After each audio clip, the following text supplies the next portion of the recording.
Okay, it's 7 o'clock, and we'll call this meeting to order at this time. Sorry for the awkward pause there, but I want to welcome everyone in this different sort of fashion tonight. I see all of you clearly on the screen. Does everyone see everyone else? If you don't, raise your hand. Otherwise, I'll assume we can all see one another. No, thumbnail's not working for mine.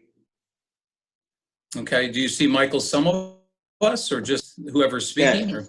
whoever's speaking works, so. Okay. And I know that we'll be joined this evening, or we can be at least, by others whose faces won't appear on the screen, but who will be able to hear what we're saying and have joined us probably already as just audience members, if you will. And then at the appropriate time, if they'd like to speak, we have a way of recognizing them, calling on them, and they have a way of electronically raising their hands. So while we don't see others, I suspect, Dan can give us a tally if there's a way of counting that. I think there is, for how many have joined us along the way. So with that said, it is good to see everyone, and everyone looking like they're doing well. So we're going to open at this time with a word of prayer. And John, if you would offer up the prayer for us. Well, thank you, Jim. We bow our heads, please.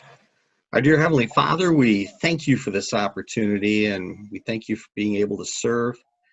It's a blessing to have this technology that keeps us safe and everyone else, and we're able to do the business of Georgetown Township. We pray that you'll be with all of our staff in very, very difficult times and everyone in our community. Please help us, Lord. Make us wise, and may our decisions be good and fruitful for our community. Please be with our first responders. It's so difficult during this time to go out there and serve. And we pray for Carol's mom and the fact that the virus is in her home. She's safe up till this time, but very difficult situation for Carol. So we just pray a special blessing for her and her mom. Thank you for all you've done for us in this opportunity. In your son's name we pray. Amen. Amen. Thank you, John. So at this time, we're going to say the Pledge of Allegiance. It's appropriate to stand, but it might be a little awkward with where your visual might go. But if you would join me then, I've got a flag here in my office. You've got one on your screen. I pledge allegiance to the flag of the United States of America and to the republic for which it stands, one nation, under God, indivisible, with liberty and justice for all. Thank you. All right. Well, again, it is good to see everybody. We meet somewhat infrequently during these times, but I'm glad we can meet in this fashion at least. I wrote down a couple of quotes. As you know, I'm prone to starting with a quote, and both of these, well, one in particular I want to focus on from Thomas Jefferson that I thought was interesting. We live in a time that I guess all of us could say is unprecedented, and probably even our parents didn't experience anything quite like this, even though they lived through things probably more memorable to them in terms of World War II or what have you. But there's a tightrope, I think, in times like this that leaders walk between personal liberty and the rights of others not to be injured, and that's a hard thing. I mean, that's a hard line to walk, especially when you're uncertain of what something's going to do, such as a virus. And so, while I have strong opinions, and I know you do as well, and it's right as leaders to exercise our free speech, and we've talked among ourselves, it's certainly something that as leaders we ponder and maybe even from time to time want to opine on in our own rights.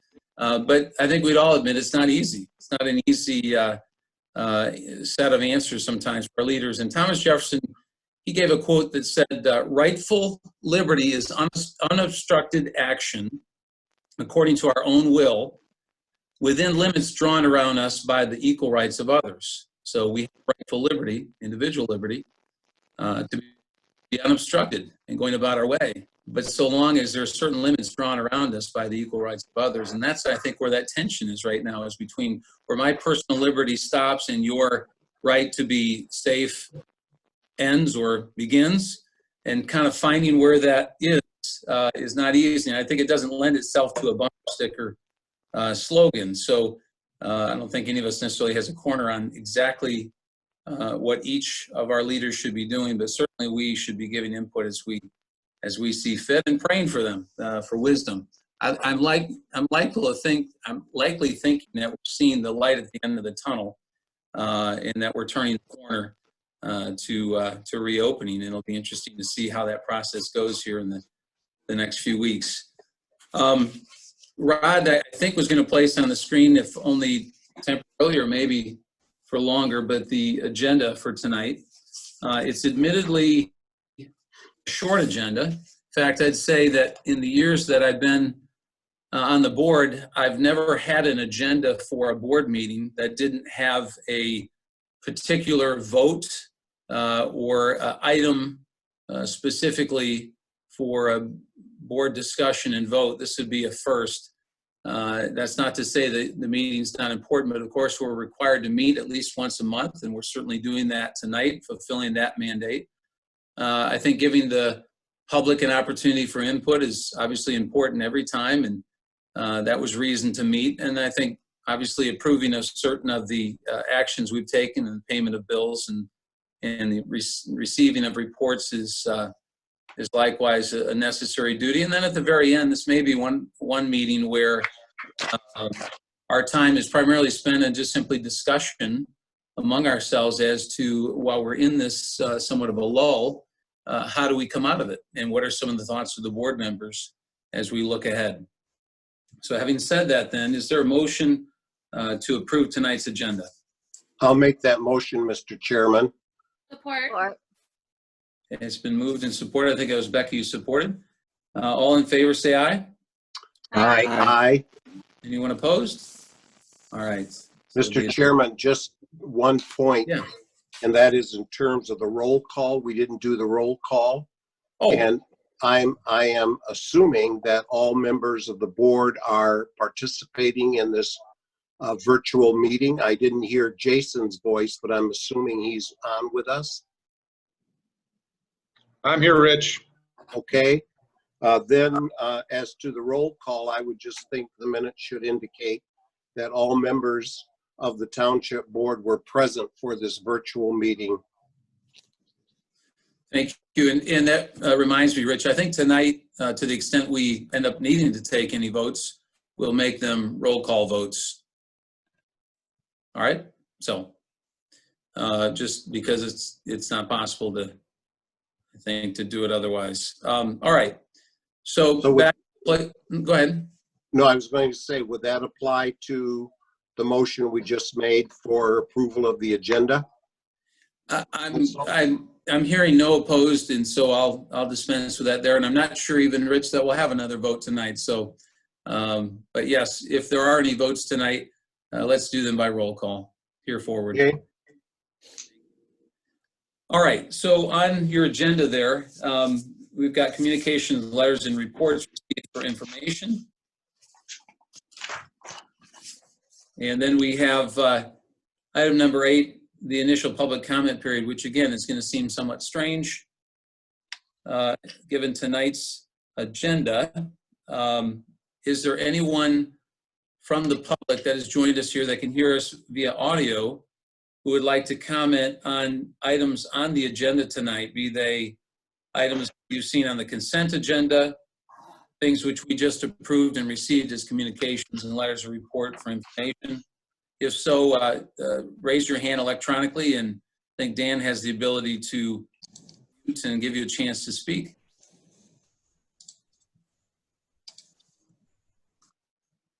I don't see any raising their hands. There are 6 people in attendance, but no one's raising their hands. All right, thank you. And for those who are in attendance and those others may join us along the way here, you will have another opportunity here later in the meeting for public comment. In fact, it's going to come very soon, I think. And at that time, you'll be able to speak to any issue that you like. And so be prepared for that. Next, item number 9, consent agenda. First of all, does any board member wish to remove an item from the consent agenda this evening? Okay, hearing none. Is there a motion to approve the consent agenda? I'll make that motion, Mr. Chairman. Support. And moved and supported. Would the clerk take a roll call vote, please? Mr. Bosch, Yes. Mr. Manier, Yes. Mrs. Skolma, Yes. Mr. Wieringa, Yes, clerk votes yes, Mrs. Steele, Yes. and Mr. Schwam. Yes. It's carried. and thank you. As advertised, we are already to the second public comment period. Again, not had an agenda like this in the past 10 or 11 years. So now, if any of those who've joined us would like to speak to the board about an issue that's on your mind, you'll have 3 minutes to sum up your point. And Dan will recognize you by unmuting you. All right? You might want to mention they need to state their name and address. Thank you. Please, yes, especially this evening, state your name and address and then speak to us. We do have one, Mr. Chairman. Mhm. Go ahead. It's Doug Vanderjack is listed as. Go ahead. Doug Vanderjack, address is 3063 Park South Drive in Jenison, Michigan. I'm superintendent with Hudsonville Public Schools. And I just want to reach out and thank the township for everything they're doing to help out with the our non-homestead millage coming up next week, Tuesday. It's not ideal. It's not protecting the health of anybody in our community for this non-homestead millage. If it were a bond issue, I can tell you we would not be coming to our community asking. But as an operational expense to our district, I just want to appreciate the work that Georgetown Township is doing, along with Jamestown and the city of Hudsonville, as well as Glendon Township for this non-homestead. So thanks to the team there, and I just want to reach out and say thank you. That's appreciated, Doug. Thank you for taking the time to come and express your point of view on that. Thank you. Is there anyone else? There is no one else raising their hand, Mr. Chairman. All right, in that case, we'll close the second public comment period. And thank you, Doug, for your input. Item number 11, discussion and general information. As the board knows, this is an opportunity now to speak about matters that concern our township or relate to a board business. I know there are a couple of ideas that were floating ahead of time that we may wish to discuss, but let's open the floor. I was wondering if Dan could share with us the state of affairs with the township and what his plans might be to reopen. Before he does so, Dan, if you would, just for a moment, that is, I think, probably the primary point of discussion, and I know Dan and I have been talking about that, and Rod, and tentatively setting some ideas in place. You know, it's a moving target a little bit, as you well know, and we thought we'd be talking tonight more seriously about possibly how we change already this week, but then we received an additional extension, and we've more or less kind of forwarded those plans, but we want to take them, I think, Dan, we've talked about them, whether they segregate them among the library, the senior center, what we're doing here, who's working remotely, how we're going to handle, or at least thoughts about handling the rollout and the reopening of the township, and then getting people's opinion as to what you think of some of the ideas that we're kicking around. So Dan, please do. Sure. Basically, right now, we're still kind of in our lowest working mode, except for the election. We're obviously working an election, and we have our utility functions going. We also have our cemetery functions going. At the cemetery, we've restarted selling lots again. We were just selling only in burial needs, but we can do that from a safe distance. So we are selling there. We are only taking by credit card to avoid any cash handling, but we are selling graves, and there's not been a lot of demand, but for those who are, we can handle that. For our plan for the future, and I should also say for our utilities, we are still keeping our utility people separate from each other. So if one was to get it, we won't lose our whole department. So only 2 of them can enter our building here, and the other 3 basically are working from home and you know, are staying separate from the 2 that are working here. And we're trying to prevent anything to happen, at least to affect more than 1 employee. For the library, we're thinking we would start opening after next week, but now with the extension, our plan is to first open with the staff to get staff to reorganize a little bit and to allow them for a few days to maybe start the curbside, to allow a little bit of the service going. Now that it's pushed back another 2 weeks, we could probably open quicker. We don't want to have is a large group coming all at once.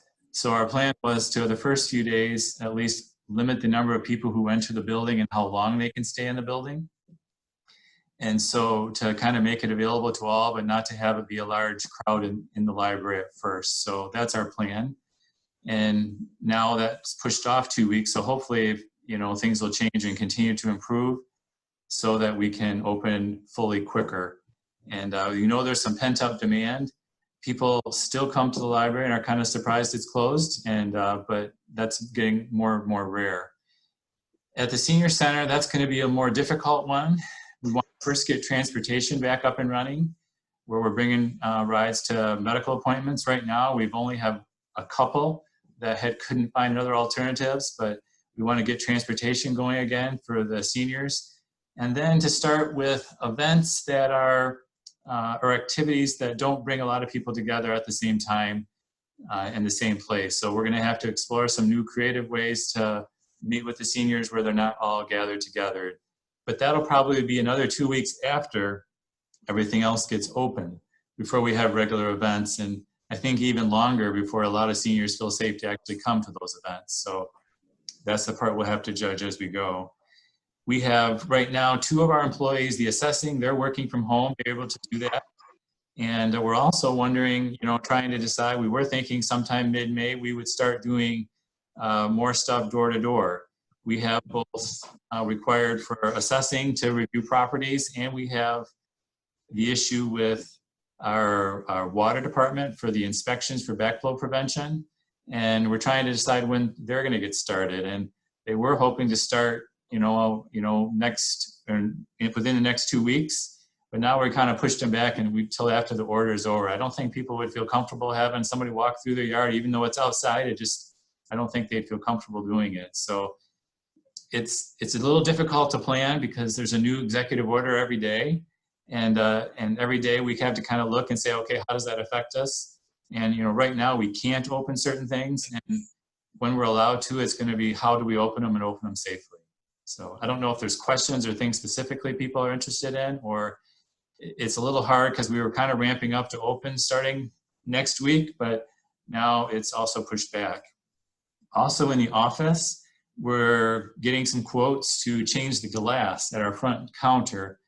Not like proof like you're thinking, like maybe at a secure place, but more of a sneeze guard to put in front of employees to kind of protect them so we can open a little quicker and still have them feel safe.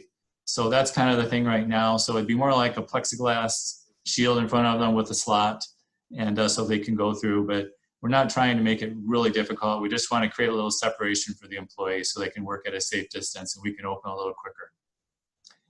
Any questions or any ideas or things we should be pursuing?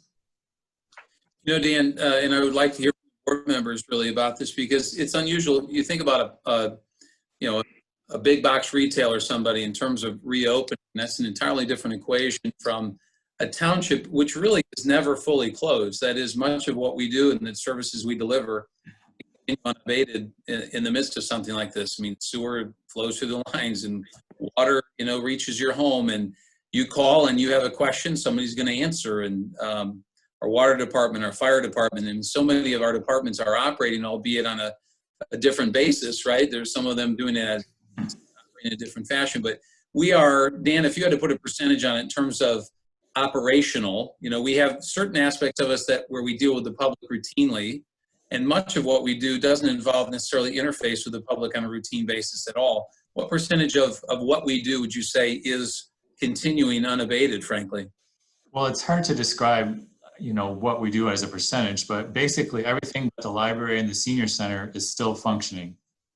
So functioning a little bit differently, but everything else is still functioning, except for the library and the senior center. Building permits? We'll still issue building permits. I mean, it goes to CI for their part. Our parks are still open. Parks are busy, busier than ever been in April. And so, yes, everything's still going. So Now PCI is a portion of it, and so the things are a little bit slower for building permits for certain things, but yes, we're still issuing everything here. So.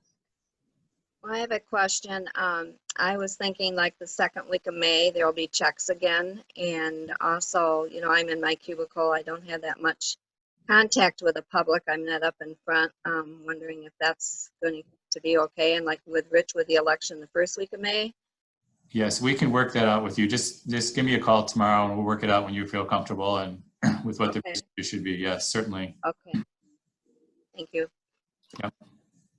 Dan, I can only imagine that it is such a huge undertaking with new executive orders every day and weeding through those and figuring out the implication of each one on the township. And I just want you to know that I'm really thankful that you and the township staff are doing that work, because every time that news passes, you know, across our TV or our phones or whatever, you guys, the township staff that's in the offices, is my very first thought of what a big job that is. So thank you.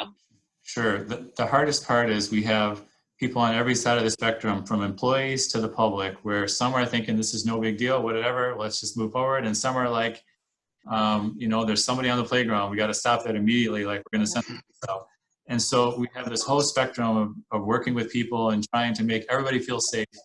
And, you know, that's the hardest part, because you never know where somebody's coming from and how their concerns, you know, what's concerning them at the time. So. Would you say that morale, as far as the office staff that are still working, would you say that morale is pretty good? Like, are people feeling? I think it's improving. Okay. I think now that I think in the last week, people are starting to see, hey, there could be an end to this. So I think that's definitely improving.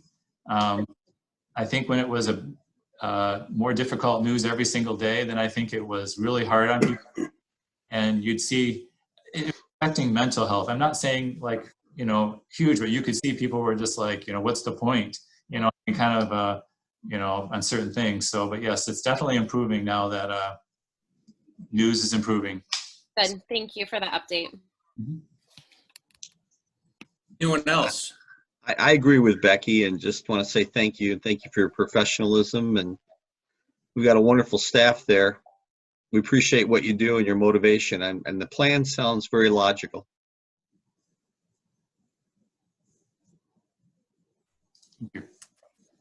Okay, hearing no discussion on that point. Well, go ahead, someone, Michael, or I was just going to say, what is the plan if the state of emergency isn't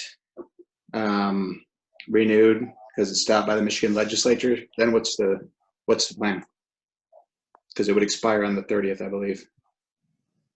Well, we are basically having to make plans based on what changes each day. So if something else changes, we'll make plans accordingly based on whatever happens. It's hard for me to tell you today what our plan would be until I know possibly what would happen tomorrow or the next day.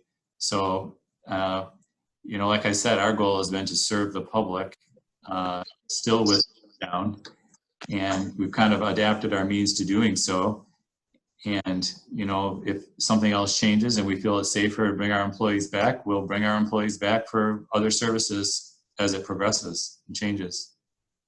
We should probably note too that the doors on the township are locked. They're not open to the public and haven't been since, what was it, March? No, as far as the offices are closed, but the services are still open. Correct. Yes. Well, I just don't want people showing up thinking, because a lot of governments, county office is still open. I don't want people going down there thinking so it's like all the other government offices that are open. So. all right.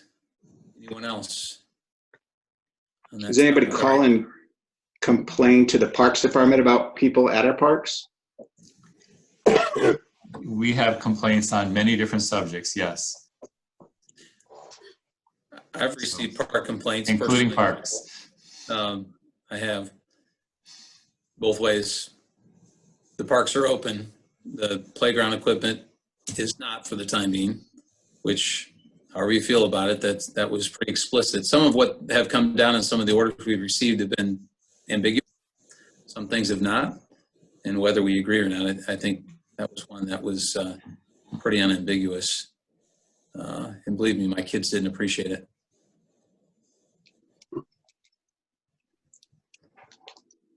Okay. You're right, it's a fluid situation, and as was pointed out a moment ago, we don't know what might change, even this week yet, and I think we need to be prepared to adapt to either an accelerated pace or I hate to think of anything slower, but as we said a moment ago, we're really only talking primarily about the library and the senior center. Senior center is likely to undergo some restriction for a period of time anyway. So I think the thing we'd be most nimble about would be probably the library if things either seized up or opened up more quickly than we would have expected. So yeah, otherwise the township goes on. Oh, I would say one other note. I talked to Dan about it earlier today, was for those who haven't received applications for absentee ballots, if they come to vote on the 5th of May, the township is at this point, there's talk of school being open, It'll be here but at it the will not township be done in offices. person. Yes, we've been working out with the clerk and the election. It'll be at the township offices. Right now, our current plan is, because the library is closed now, we're going to have them enter through the library entrance and have an area there where people can apply for balloting, obtain a ballot, and vote right there. So that'll be the plan for those who don't do the absentee route. But right now, we're seeing a large wave of the absentee ballots. So we appreciate people doing that and making it easier for our workers and caring for our workers. It's nice to have them recognize that even though they may feel safe coming in, our workers maybe feel otherwise. And so we really appreciate when people are getting those absentee ballots and getting them turned in and keeping our workers safe. So it's very nice that they're doing that. But for those who don't, we will have a spot that they can still vote on election day. And have you talked with Justin Roebuck about getting masks and gloves for election workers? We have them already. Okay. Good. Okay, so we've touched on the election. We touched on the reopening of those that are closed. I know one other item that I had seen floated, possible discussion topic would be the property we own at Bauer and 48th. Not that we have to move on that. There's no haste there, but I, for one, among the different options we have, would like to put before the board the idea of possibly getting an appraisal. Well, we've got this, this hold period anyway. It would be good to know by way of appraisal what that property is worth. And I know the prospective buyer that came up at our previous meeting sounded like, a use that we might be pleased with. It's certainly not one that we'd automatically reject. So I don't know if there's other thoughts about whether we should either table that for the time being or at least get an appraisal and kind of assess what the value is. My feeling was that we should either counter or get an appraisal. But at this time, I was just hearing a couple days ago that real estate has really gone down now with this whole COVID thing. And if people are going to be interested in selling their homes, that they're not going to be able to get the price that they got before. So I think that plays a part now. And knowing that the person or the company that wants to develop it, we know that that's a good company. I think that we should, either get an appraisal or maybe counter offer if we aren't happy with the offer that we have. I don't think the situation is going to get better as far as real estate goes right now. Not for a while anyways. It didn't sound like it. Others of you? Anyone? Any opinions? Jim, I lean towards waiting for a period of time and watching and see what happens with the virus and what happens with our economy. I don't think we're in a rush. I would lean towards waiting a few months, but I would be for getting an appraisal eventually and then counter offering possibly. I'm not against that. I would be in favor of getting an appraisal so that we know the price of that piece of property, but I also would be in favor of putting it back on the market. But I don't think there's a big rush to do either of those things, but I think for me, it seems that it would just make more sense to get an appraisal so we know what we're talking about in terms of what the value of that piece of property is. But that's, so that would be my thinking. Well, it's 3 for an appraisal, albeit, differing points of view what we do with that appraisal and when, but is there another who would feel that an appraisal would be an appropriate thing at this point? My opinion, we had it listed for 200,000, I believe. Is that correct, Dan? I'm not sure if it's the exact number, but it's close if it's not. But yeah, I could pull up yeah, the commercial car. No, I wasn't disagreeing. I don't remember. I think it was 1.26 acres. So we know what we were asking. It hasn't been on the market for years. I can't justify spending any money on appraisal. I guess we could ask them what they think about the 200,000 price we were asking, and if it's not even close, 100,000 is our best and final. Then we have our answer, and we don't need to spend 4,000 on an appraisal. My opinion. And we can do our own due diligence and look at comparable properties as well. That doesn't cost anything except for time. For what it's worth, having been on the board for a while, you're damned if you do, damned if you don't when it comes to appraisals. You don't do them and they say, why didn't you do it? You undersold it, you do it. And boy, that costs not 4,000, but that costs, 1,500 to 2,000. And yeah, I mean, I could go either way, quite honestly, but sometimes the safer approach has been to get an appraisal.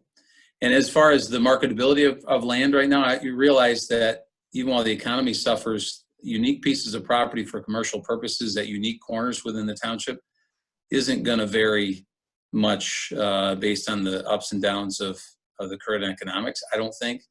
But I'm not, super passionate about having to move this thing right now, but it has been, as I think Michael just pointed out, we've had it listed for a long time. It's nice to see a potential good user come along. I think they will be around for a while. I don't think they're going to disappear, but by the same token, I'm not looking to potentially drag our feet either. So is there any consensus as to whether we should sit? Go ahead. No, I was going to say, Jim, you made an excellent point in terms of you're damned if you do, you're damned if you don't with regard to appraisals. We've had that kind of discussion even amongst board members in the past relative to various pieces of property that we wanted to put on the market.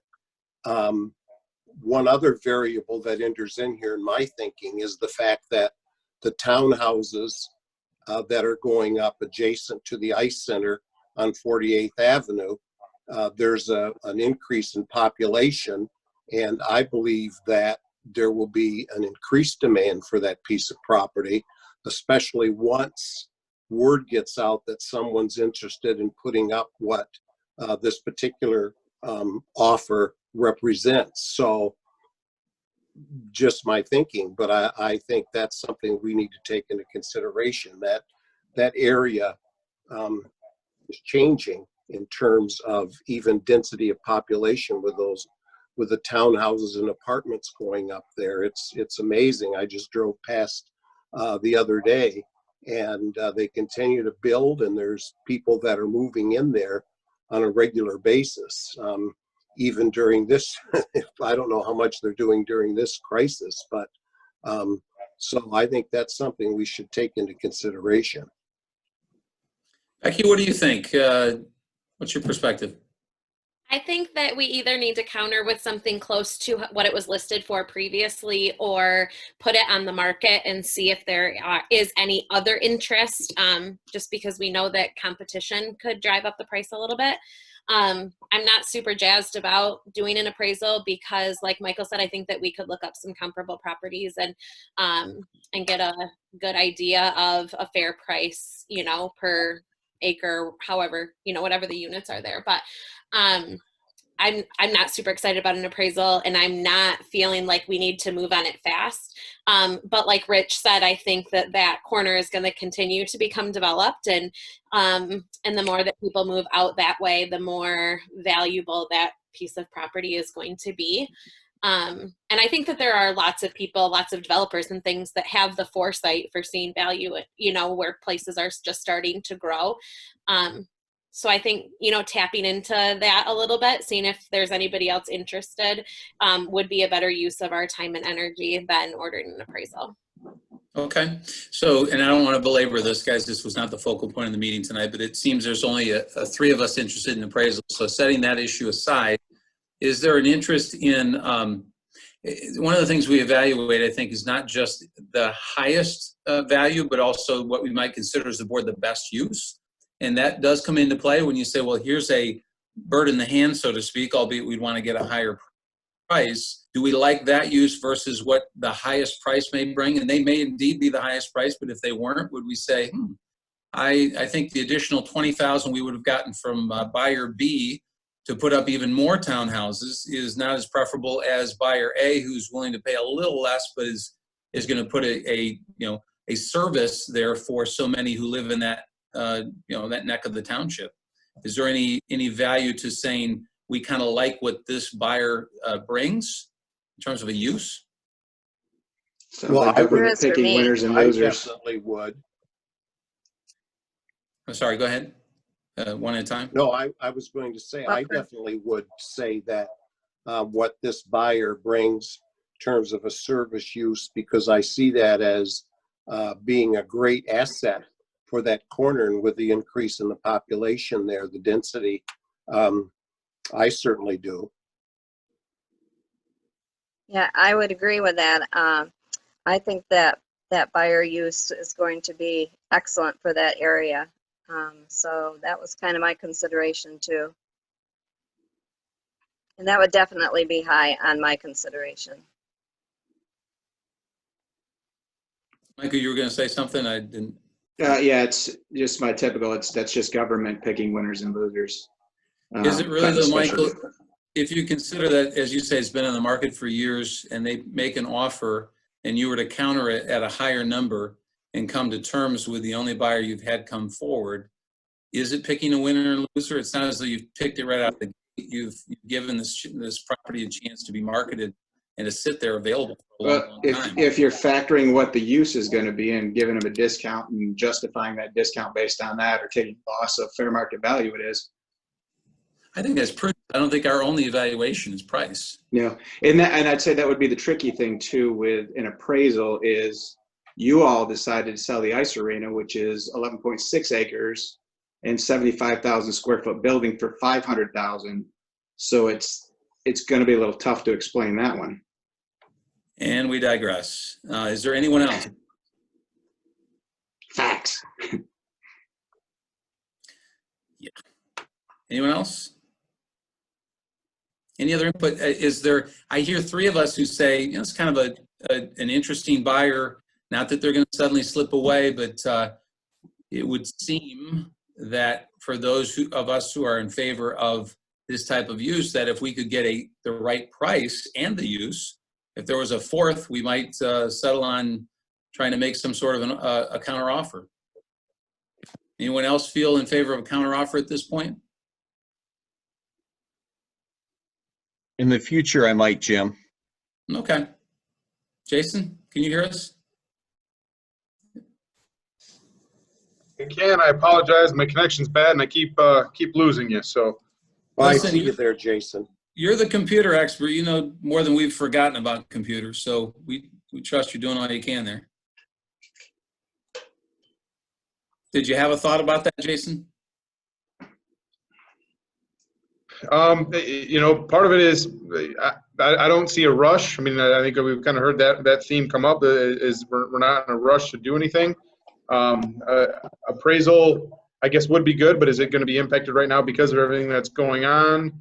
And is that something that we can kind of come up with on our own? So, I'd almost be comfortable with just a counter offer somewhere that we're comfortable. Okay. Well, maybe, Dan, we can cycle this back up for the next meeting or maybe the one after that. And by then people have thought, I hear 4 people at least saying, hey, I'd consider some sort of a counter offer. Well, we know what we were asking for. We know what they've offered. And let's see if the next time we gather, we can possibly come up with an agreement on a number. Okay. Other business, anything else that the board would like to discuss among yourselves tonight? I've got one more thing, sorry. I was driving down 12th tonight toward Baldwin, and you probably have seen this, but that farmer's land is for sale down there. Yes. And I remember, and I couldn't remember perfectly, but when we talked about that park, wasn't there a discussion at one time about possibly a pathway leading to the property that we do own back there? And if that's true, is that part of what is being sold? And if so, might this be the opportune time? And Dan, you probably know more about it, but is this the opportune time to possibly try to carve something out in the way of an access? I just couldn't remember.